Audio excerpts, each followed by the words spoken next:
creo que la izquierda hoy en día es todas las alternativas organizativas que se plantean una construcción de una sociedad alternativa al capitalismo, ¿no? Dentro de eso, me imagino que hay simplemente sociedades alternativas hasta la construcción de la sociedad dialécticamente superior que se decía en algún momento, ¿no? Me parece que todo ese amplio panorama de organizaciones constituyen la izquierda. Y eso hace, especialmente ahora con todo el desarrollo que ha habido de movimientos sociales, etcétera, etcétera, que sea un cuerpo bastante heterogéneo realmente, donde se configura todo esto. Pero creo que esa definición puede ayudar mucho a pensar exactamente qué es la izquierda. Yo creo que, por ejemplo, las alternativas que plantean simplemente una mejora en el capitalismo y cosas así no debería considerarse izquierda, por ejemplo. O las organizaciones también que plantean supuestas radicalidades, ¿no es cierto?, que no se adhieren a la realidad concreta de los pueblos del momento histórico, tampoco son izquierda. Entonces, lo que la izquierda se enmarca dentro de esa difícil, ¿no es cierto?, panorama de lo que es la construcción de algo alternativo o algo superior o algo diferente o como se quiere enumerar. Y creo que esa es la complejidad y también la ventaja hoy en día de pensar la izquierda.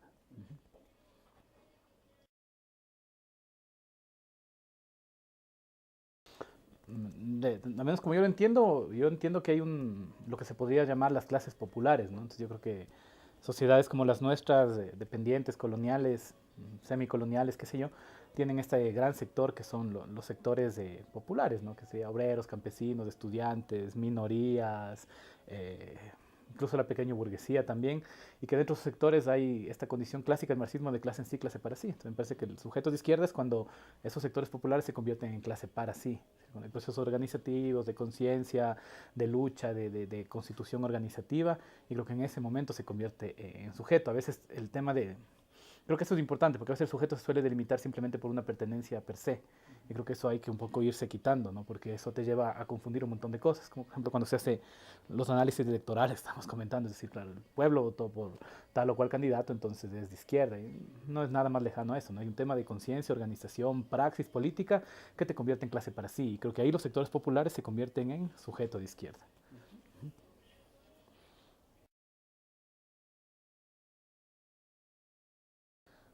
Yo creo que ha sido una compleja y tirante relación desde los orígenes mismos de la izquierda, como el tema de izquierda viene de esta ubicación de los jacobinos en la época de la Revolución Francesa, ¿no? Y ahí había posturas que podían considerarse protofeministas o algo así, y que, como sabes, terminaron muchas en la guillotina, ¿no? Y precisamente es un tema tirante.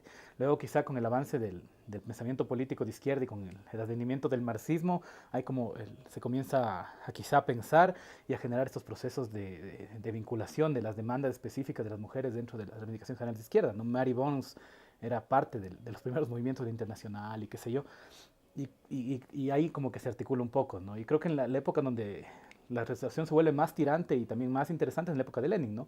Cuando hay todas estas discusiones entre Lenin con Inés Arman de qué mismo es el feminismo y estos famosos debates entre los dos que terminaron definiendo la posibilidad de pensar una propuesta, ¿no es cierto?, de las mujeres de tipo clasista. Y que a partir de ahí es como que comienza una vinculación mucho más fuerte. Y quizá en la República Española, la Segunda Guerra Mundial, la Revolución China y todo lo que vino después, hubo un asentamiento muy fuerte del papel de las mujeres en la lucha revolucionaria y creo que ahí vino la posibilidad de la comunión, ¿no? El tema es que como es tirante, también queda este otro lado de lo que la izquierda ha considerado siempre como el feminismo pequeño burgués, utilizando ese término quizá clásico, y que siempre ha estado ahí como en esta tensión, porque si bien las reivindicaciones del feminismo pequeño burgués son parte de la reivindicación general de los sectores populares, la izquierda nunca realmente las asumió como propias, sino que asume la reivindicación de las mujeres populares, como se solía decir. Y ahí es donde se genera esta dialéctica, creo que está presente hasta ahora, aunque me parece que sigue existiendo utilizando los conceptos clásicos de estos dos componentes, ¿no? Un movimiento femenino popular articulado a la lucha de clases y donde las reivindicaciones de las mujeres tienen un rol fundamental, si es que es un proceso verdadero, y hay este otro feminismo que creo que sigue teniendo esos parámetros que Lenin a veces leía, es decir, el tema de que no se considera, ¿no es cierto?, el papel clasista como fundamental dentro del proceso revolucionario, y eso hace que sea tirante la relación. El otro papel que ha sido tirante siempre es que, con excepciones muy contadas, el papel de las mujeres en la izquierda también ha sido de subordinación, ¿no? Es decir, quizá en China, un poco en el Perú, en algunos lugares hubo esta posibilidad de que la mujer ocupe roles de dirección. Hoy sé que pasa en la India y en algunos otros lugares, pero bueno, en el Ejército Rojo Alemán pasaba, ¿no? La RAF, la comandante era Ulrike Meinhof, ¿no? Y eso era muy interesante, por ejemplo.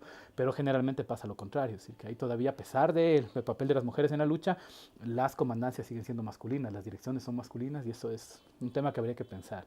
A mí me parece que es un tema también que dentro de la izquierda cada vez se vuelve también más preocupante porque obviamente, ¿no es cierto?, el mismo desarrollo del capital hace que muchas veces mayor cantidad de mujeres formen parte de los sectores populares, ¿no?, por el mismo desarrollo del capitalismo, y eso hace que cada vez los movimientos de izquierda estén mucho más llenos de mujeres, y ahí es donde la cosa se vuelve mucho más tensionante porque debería ser un papel de dirección, pero no sucede, ¿no? Y es una cosa que la izquierda debe pensar y autocriticar por qué no sucede eso realmente.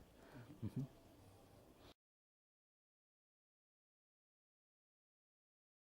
O sea, pero es que es un papel fundamental. Yo creo que fue mucho lo que decía Marx y luego Lenin de que una revolución sin la participación del elemento femenino, como decían ellos, no es una revolución real, ¿no? Yo creo que desde los inicios de la lucha ha sido fundamental. Las pescaderas de París que le capturan al rey y a María Antonieta eran pescaderas, pues no eran mujeres, y eso ha sido siempre presente porque las mujeres son la gran masa de la población obrera. Y eso es un poco lo que en China igual, ¿no? Los batallones rojos de mujeres eran cuerpos enteros de mujeres que peleaban en la guerra popular y era una cosa así impresionante. Yo creo que siempre ha estado presente.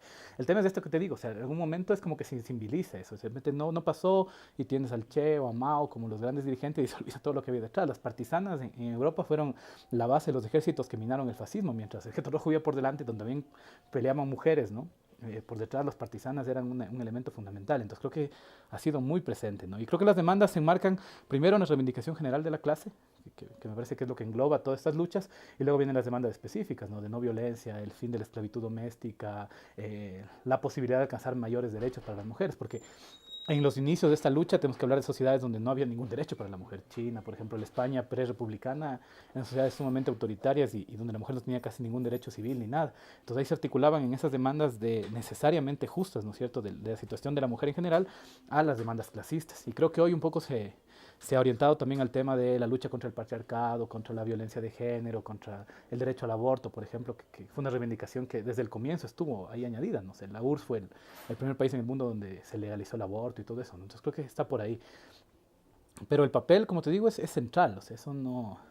El hecho que la historia la cuente de otra manera, hace falta realmente también repensar esa historia, ¿no? Y ver qué es lo que realmente pasó. Y cuando ves lo que realmente pasó, pues el papel siempre ha sido central y fundamental. Sin ese papel no hubiera sido posible ninguna de las grandes revoluciones que estamos contando ahora, ¿no? Eso es...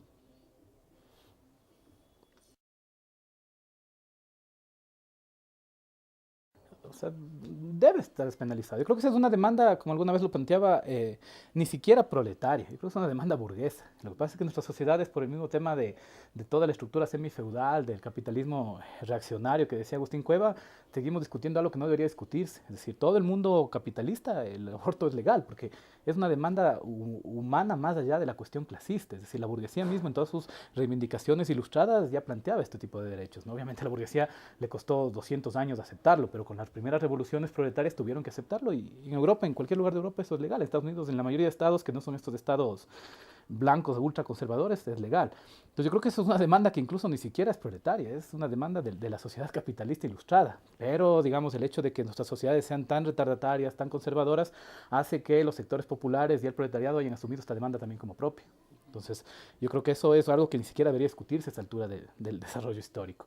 Pero eso habla de que quizás los teóricos como Cueva, como Mariátegui, que tenían razón. Aquí hay un desarrollo de un capitalismo muy retardatario, con formas conservadoras muy ancladas en el viejo régimen. Incluso eso debía discutirse en 1830, que se discute eso en el 2018, es una cosa de un anacronismo histórico impresionante, ¿no? Como digo, muchas veces el proletariado tuvo que tomar las demandas de la burguesía como propias, ¿no? El voto universal, el mismo derecho al trabajo de las mujeres, el derecho al aborto, son demandas que el proletariado los ha asumido, pero porque la burguesía no pudo cumplirlas por la misma condición pusilánime de esta clase, ¿no? Que no es capaz de llevar adelante ni sus mismos postulados ilustrados. Entonces, obviamente eso es un anacronismo histórico seguir discutiendo eso, no tiene discusión, ¿no?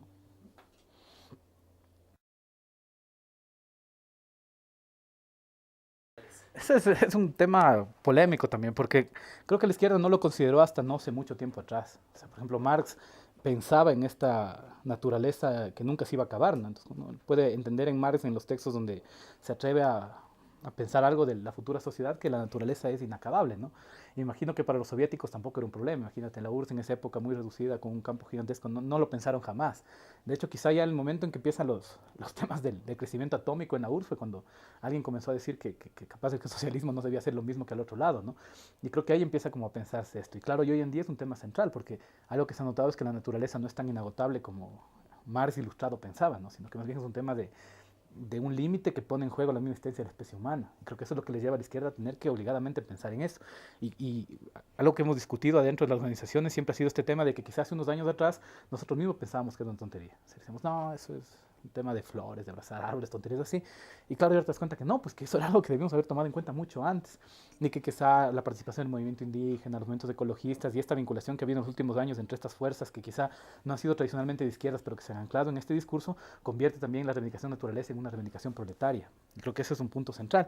Y claro, lo difícil es que dentro de la tradición de izquierda no existe ese pensamiento. Entonces, por ejemplo, para nosotros en la izquierda, quizá que defendemos una visión más ortodoxa, nos basamos mucho en lo que dicen los grandes teóricos del marxismo. Y cuando no tienes una base, entonces te toca buscar dónde anclarte en eso. Y es interesante que eso te obligue a buscar las alternativas de los ecologistas, por ejemplo, que te plantean un montón de cosas interesantes y que a partir de ahí puedes reconstruir el discurso de la práctica de izquierda. Y además te pone a cuestionarte mismo otras cosas como, por ejemplo, si el modelo de desarrollo soviético es realmente algo que en los socialismos que se construyan en el futuro tendrá sentido o no. Ese hiperdesarrollo industrial que iba a ponerle, que le puso a la URSS de hecho a competir con Estados Unidos en 15 años y todo lo que los soviéticos planteaban como su modelo de capitalismo, quizá ahora te pone a pensar nuevamente si realmente eso era lo que iba a llevar al comunismo. Stalin en sus últimos textos dice eso, ¿no? Dice, la URSS con todo el desarrollo tecnológico va a llegar al comunismo. Y ahí esta dialéctica con Mao que le decía, no, o sea, aquí faltan otras cosas que no estás tomando en cuenta. Y creo que una cosa que debemos tomar en cuenta en el futuro es si realmente eso es el socialismo, es decir, un hiperdesarrollo, ser más capitalista que el capitalismo en el aspecto industrial y ver si eso nos lleva a una sociedad diferente o si quizá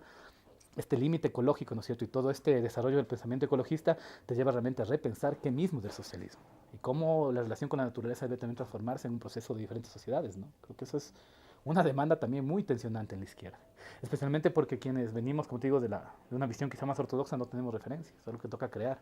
Y es bueno que te toque crear, porque eso es el marxismo, pues, ¿no?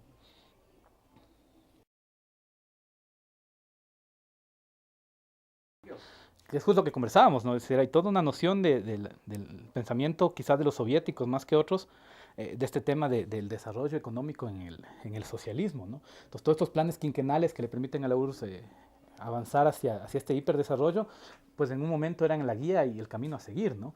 Pero creo que ya desde los primeros años hubo ya cosas que te debían haber puesto a pensar. Por ejemplo, en China los planes quinquenales tienen un proceso que fueron realmente como entre fracasos y errores, ¿no? Todo esto del gran salto adelante fue realmente un tema que complicó mucho, porque claro, la mentalidad, la cultura del pueblo chino, la relación con la naturaleza no era la misma que de los rusos, ¿no? Entonces fue una cosa donde en China ya fue complicado. Por ejemplo, quizá la República Española te brinda otro tipo de entender esto de lo que podría ser el desarrollo, ¿no? Entonces me parece que entendiéndolo desde este punto de vista, creo que deberíamos que recuperar mucho lo que dice Mariátegui, ¿no? Es decir, pensar en nuestras propias formas económicas y de relación con la naturaleza y el trabajo para pensar esas otras alternativas de crear sociedades donde exista precisamente bienestar para la población. Yo tampoco creo en el tema de volver al viejo régimen y qué sé yo. ¿No? Creo que la tecnología debe permitirte un estilo de vida adecuado, humano, ¿no es cierto? Donde se cumpla esto que Marx decía, que por fin aparezca la historia real del ser humano.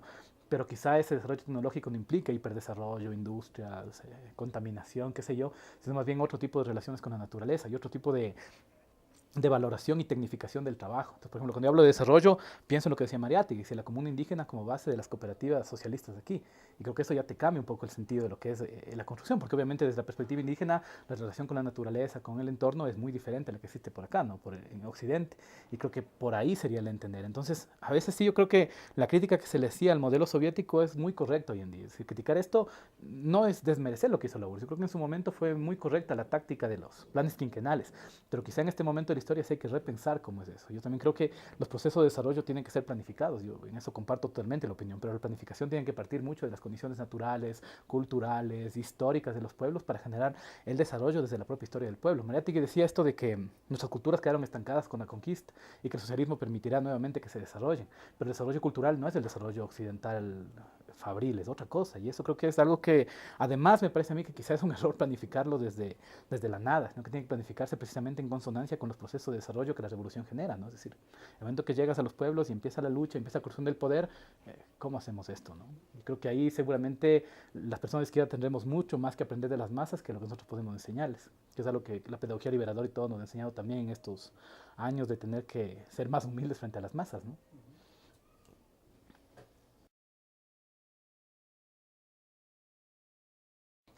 Yo creo que eso es el gran mal de nuestros pueblos, ¿no? Yo creo que el tema del extractivismo es algo que marca la historia de nuestro continente desde la conquista y que claro, ha ido cambiando, ¿no es cierto?, de mercancía, de deseo por parte de las potencias imperialistas, de extranjeras y todo eso, y que ahora es el gran mal que tenemos aquí, ¿no? Es decir, todo, ¿no? Porque digamos petróleo, minas y la producción de cocaína, que es el otro gran mercancía que vendemos nosotros al imperio, ¿no?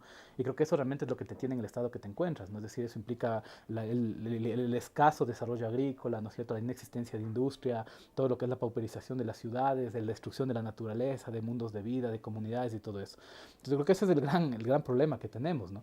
Y sobre que hay un gran problema en eso viene el tema de cómo se manejan los recursos que salen de ahí. Entonces yo creo que en este momento de la historia, si, fantaseando con una revolución, creo que lo primero que habría que hacer es primero que eso que ya está explotado tiene que nacionalizarse, pues no, porque esa sería la primera salida. Y la segunda es generar otras alternativas, ¿no es cierto?, de producción que te garanticen precisamente la posibilidad de que los pueblos puedan sobrevivir. Por ejemplo, aquí en el Ecuador la agricultura es una tragedia que no exista eso. En eso de la planificación, no hace mucho conversaba con alguien y le decía esto de que es increíble que aquí no exista una gran universidad agropecuaria, por ejemplo, en un país como el nuestro.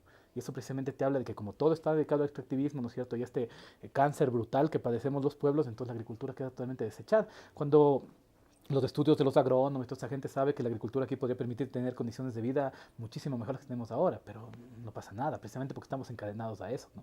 Entonces la nacionalización de esos recursos debería permitirte generar esas otras alternativas. Además que la agricultura en nuestros países, la agricultura artesanal, ¿no es cierto? Y todo esto que se ha desarrollado por milenios es fundamentalmente ecológica, ¿no? O sea, toda esta vinculación con el entorno de la producción del mismo esto del abono, ¿no es cierto? Y todo esto es sumamente ecológico y puramente productivo, pero estamos dedicados a explotar la tierra misericordiamente y no la tierra en la producción agrícola, sino en sacarse los bienes para que se lleven de aquí y luego te quedes con las migajas, ¿no? Entonces, es un tema de ese tipo, ¿no?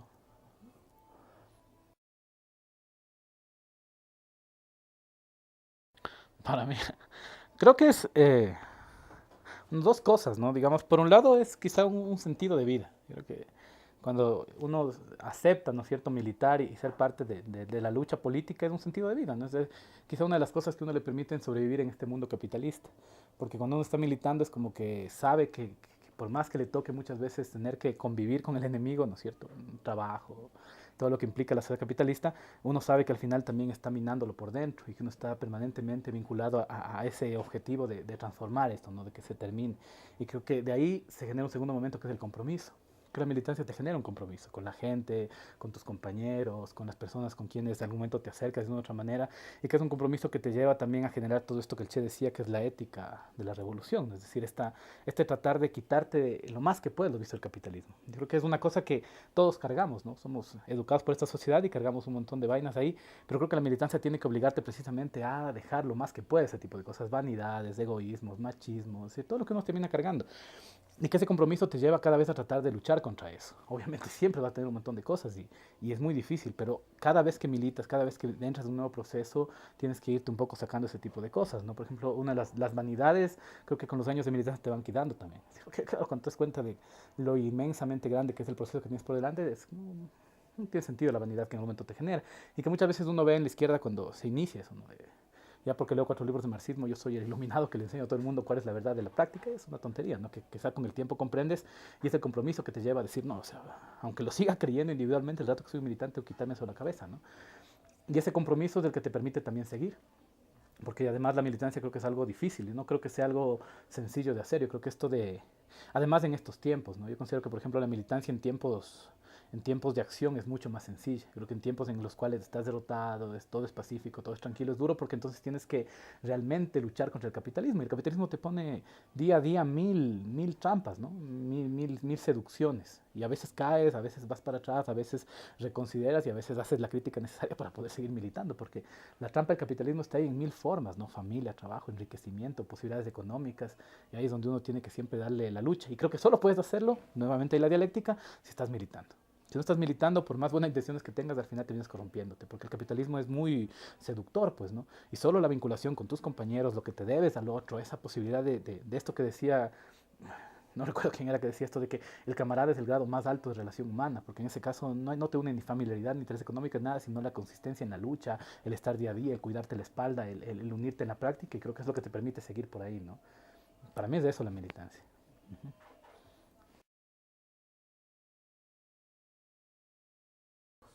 Tres. ¿Quién será? Bueno, Marx, seguramente. Eh, Voy a juntarles a los cinco. Porque para mí los cinco grandes, seis incluso podrían ser referentes, serían Marx, Engels, Lenin, Stalin, Mao y Hoxha. Son quizá para mí los teóricos más importantes de la historia de la visión antigua ortodoxa.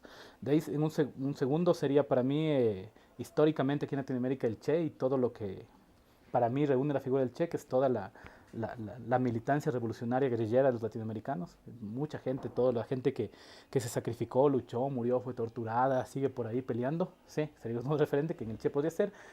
Y quizá Manuel Pérez Martínez de los contemporáneos, ¿no? Que es el camarada Arenas, que es el secretario general del Partido Comunista Reconstruido de España, que está ahorita preso pagando por ser comunista, porque nunca le han probado ningún delito que le acusan.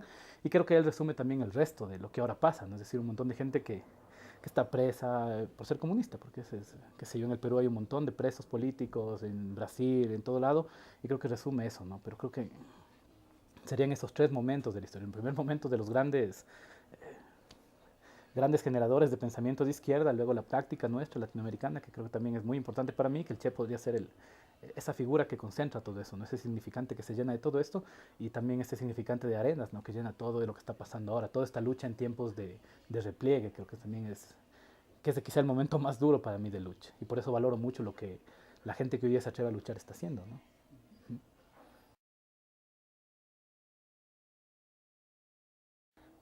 Yo creo que el manifiesto del Partido Comunista ese es el libro. Yo creo que ese es.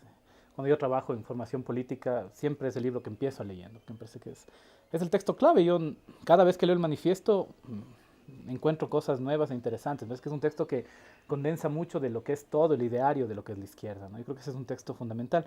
Por ejemplo, en los últimos años me he dedicado a leer el olvidado tercer capítulo del manifiesto. Porque claro, el primero es burgueses y proletarios, proletarios y comunistas, y ahí el tercero, donde Marx va enumerando los diferentes partidos de oposición, y que algún momento de mi militancia yo pensaba que era un anacronismo, que me falta leerle, pero ahora en las últimas veces que he leído el manifiesto me he concentrado mucho en ese texto porque parece que tiene una riqueza muy importante para este tema que conversábamos antes de la unidad de la izquierda, ¿no? Es decir, cómo en momentos determinados las tácticas de alianza son fundamentales y que Marx en este capítulo lo desarrolla mucho, ¿no? Primero con la crítica a los falsos socialismos que él lo plantea ahí, ¿no? Reaccionario, feudal, ni sé qué, y luego cuando empieza a plantearte, ¿y qué haces con los otros partidos? Y partidos que están luchando por derechos civiles, por igualdad, por condiciones democráticas y cómo los comunistas se organizan con ellos. Me parece, por ejemplo, que ese capítulo que antes no le había puesto mucha atención, ahora me parece clave, porque quizá la primera parte, después de tanto leerle, ya algo creo que le entiendo. Pero esta parte es como nueva porque te dice, hay unas luces ahí que antes no las había visto y que en estos momentos de crisis, de derrota, que es tan necesaria la unidad, es como que ahí encuentras un montón de claves para pensar. Entonces, y la primera parte, que también uno muchas le pone atención, ¿no? Que son un fantasma recorre Europa y y un montón también de una riqueza importante de por qué sigue vivo todo esto, ¿no? A pesar de todo lo que nos ha pasado, de las derrotas, de las cagadas que hemos hecho, sigue vivo. Entonces, esto es una fuerza que Marx intuyó en toda esta posibilidad histórica de la transformación social, ¿no? Entonces, creo que para mí ese ha sido el texto y creo que seguirá siendo, ¿no?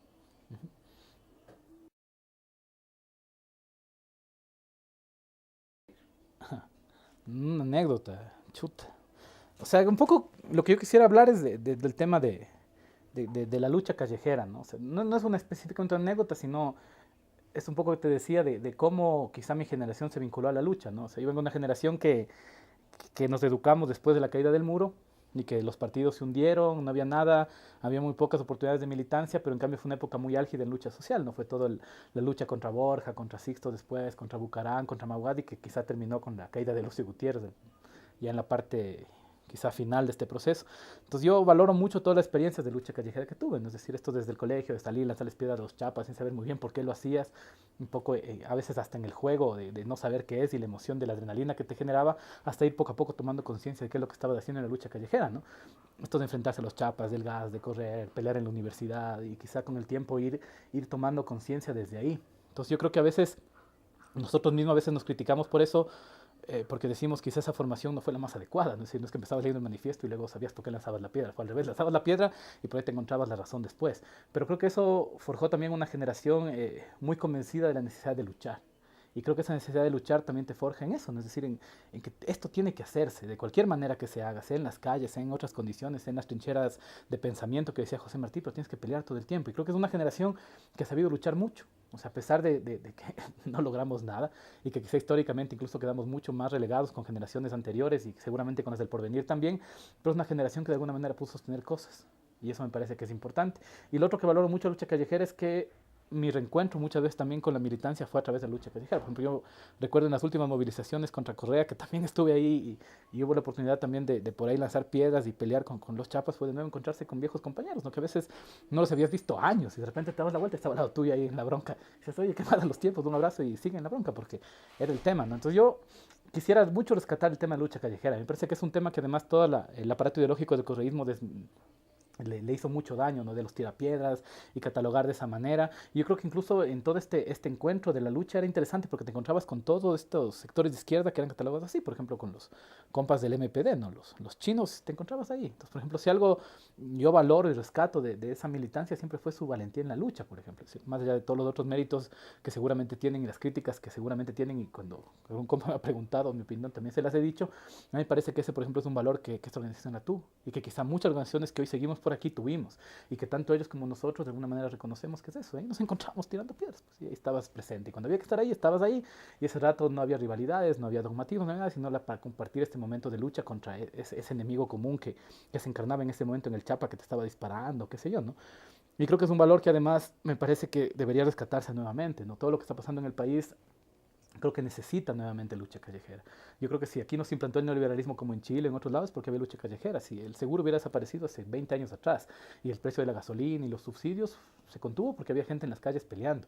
Y si no hubiera habido eso, seguramente nos hubieran pasado por encima hace tiempos. Y ahora que nos están pasando por encima, yo me desespero por ver a los jóvenes en las calles. Es decir, yo alguna vez pasé por el Mejía y les vi a los chicos bronqueando y me emocioné. Dije, ah, qué chévere, están en broncas. Fui a ver, estaban tirando piedras para que no entren mujeres al colegio. No podía creer, pues yo también estudié ahí. O sea, yo estudié en un colegio donde criticábamos, decíamos, ¿cómo puede ser que aquí no haya mujeres? Es una estupidez. Y de repente les vi tirando piedras por eso y dije, no, esto es imposible, esto está mal, ¿no? Qué sé yo, quizá en este momento es un momento en el cual las piedras tienen que estar orientadas bien y ahora que hay compas estudiando en el Mejía seguramente serán parte también de la lucha. Es interesante que precisamente ahora se comprenda que eso es realmente la lucha, ¿no? Y que ahí está la nueva construcción. Ahora que pienso hacia atrás, creo que esa escuela tuvo falencias y quizá por eso muchos compañeros también terminaron vendiéndose al poder en algún momento, porque la formación ideológica era bastante escasa, no había mucha certeza de por qué se hacía o se dejaba hacer las cosas, pero creo que en este momento es un momento que se debería recuperar. Hay un escrito de Fausto Bastantes que es un manual y un análisis de lucha callejera que es maravilloso, que es un texto perdido también, que estaba en la Que Puchicas 2. Me acuerdo mucho de esa revista, porque una vez la leí y son unas 4 o 5 páginas muy interesantes de por qué es válida la lucha callejera. Por ejemplo, te iba contando la experiencia de la lucha, por qué es válida, cómo se articula el movimiento revolucionario general y todo eso, y creo que eso rescato. Entonces, como te digo, más allá de anécdotas, es que hay muchas, pero yo además considero que no me pertenecen a mí, que le pertenecen a todos los que estuvimos ahí, a las masas principalmente, ¿no? Entonces sería injusto contarlas como mías. Entonces, yo creo que los cuento como notarás como algo general, ¿no? Todos vivimos de eso y me imagino que mucha de la gente que vivió esta época te puede contar la misma historia. Ibas al colegio, salías de bullas, te ibas a tirar piedras sin saber muy bien por qué y algún rato le daba sentido a lo que estabas haciendo y por ahí fue tan fuerte el sentido que capaz que seguimos por aquí hasta ahora, ¿no? Y creo que eso es importante. Uh -huh.